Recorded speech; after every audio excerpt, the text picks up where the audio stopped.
पर्यावरण में सबसे पहला टॉपिक लिया था परिवार। हमने आप लोगों को बताया था कि परिवार को अंग्रेजी भाषा में फैमिली कहते हैं। लैटिन भाषा के फैमुलस शब्द से लिया गया है, ये भी हमने कल आपको बताया। परिवार समाज की सबसे छोटी इकाई होती है। परिवार एक सामाजिक संस्था है। उसके बाद हमने कल परिवार की विशेषताओं के बारे में भी पढ़ा था। विशेषताएं हम पढ़ चुके हैं। उसके बाद आज हम पढ़ेंगे परिवार के प्रकार। परिवार के प्रकार के बारे में। परिवार दो प्रकार के होते हैं। पहला होता है संयुक्त परिवार,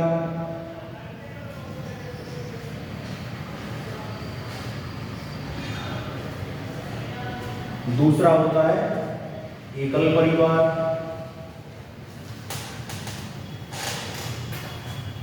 संयुक्त परिवार जैसा कि नाम से ही स्पष्ट है कि बहुत सारे लोग मिलके एक परिवार बनाएंगे। एकल परिवार मतलब माता पिता और उनके अविवाहित बच्चे मिलकर जो परिवार बनाएंगे उसको एकल परिवार कहेंगे। संयुक्त परिवार में कम से कम दो पीढ़ी, कम से कम दो पीढ़ियां मिलके एक संयुक्त परिवार बनाते हैं। दो पीढ़ियों में कौन कौन?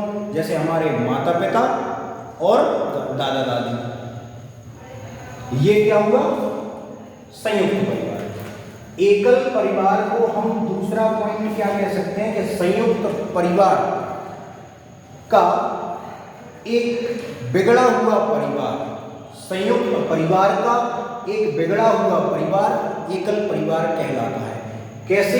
संयुक्त परिवार में जैसे कम से कम दो पीढ़ी हैं, तीन पीढ़ी भी हैं और कम से कम 20 लोग हैं, 10 लोग हैं, उनमें आपसी समझौता, आपसी सामंजस्य नहीं है,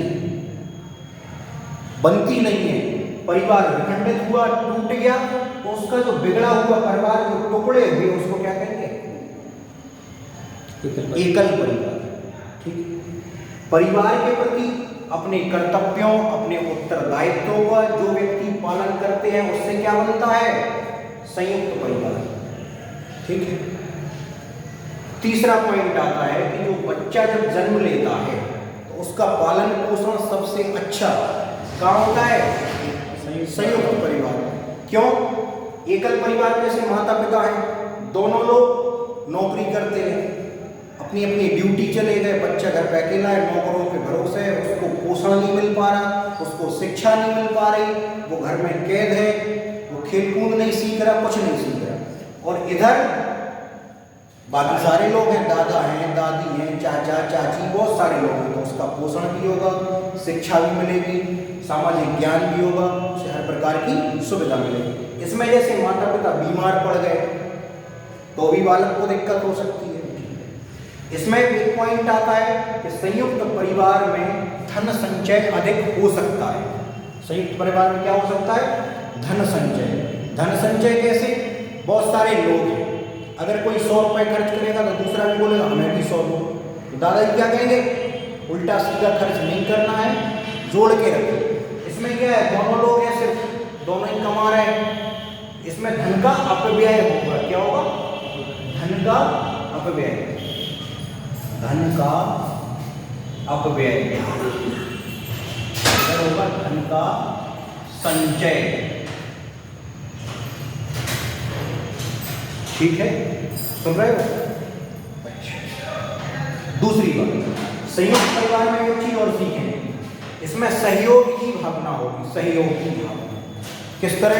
जैसे कहीं हमारी लड़ाई हो गई, हम अकेले खड़े, तो एकल परिवार में तो अकेले खड़े, दूसरे लोग हमारे ऊपर हावी हो जाएंगे, कोई हमारा सहयोग करे। और इधर 10 लोगों का परिवार है, किसी से कोई बात हो गई, झगड़ा हुआ, कोई काम नहीं कर रहे हैं, उसमें एक दूसरे का सब हाथ बटा दे, क्या होगा? सहयोग की भावना होगी। समझ में आ रहा होगा? आखिरी पॉइंट आता है, संयुक्त परिवार को हम संयुक्त वृक्ष की संज्ञा दे सकते हैं। ठीक है, इसको एकल वृक्ष,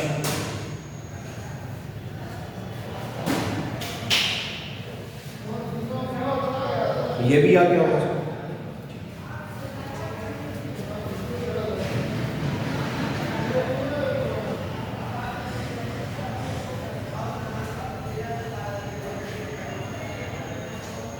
अब अपनी कॉपी में हेडिंग डालो, परिवार के प्रकार, 2 कॉलम बनाओ, एक में लिखोगे संयुक्त